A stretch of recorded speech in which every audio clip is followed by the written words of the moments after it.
আসসালামু আলাইকুম। আকাশে বৃষ্টি চলাকালীন বিজলি চমকানোর সময় টিভিটা বন্ধ হয়ে আসছে, কিন্তু টিভিটার ভিতরে দেখেন কতটুকু সার্কিট।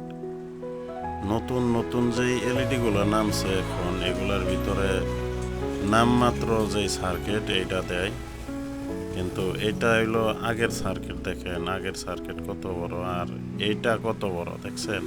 সার্কিট যদি ছোট হয় এর ভিতরে আইসিগুলোও ছোট ছোট থাকে, আর বড় হলে তো আইসিও বড় বড় থাকে, এজন্য লাস্টিং কম বেশি করে। এই ছোট সার্কিটগুলো এমনিতে দামও বেশি, আবার সার্ভিসও খারাপ। এইটা মোটামুটি ভালো চলে। যদিও এলইডির স্মার্ট সার্কিটগুলা র্যামের উপরে নির্ভর করে, স্পিড কম বেশি। এইটাও মোটামুটি খারাপ না, ভালোই চলে, কোনো স্লো না, স্পিড ভালো আছে, অনেক সুন্দর চলে।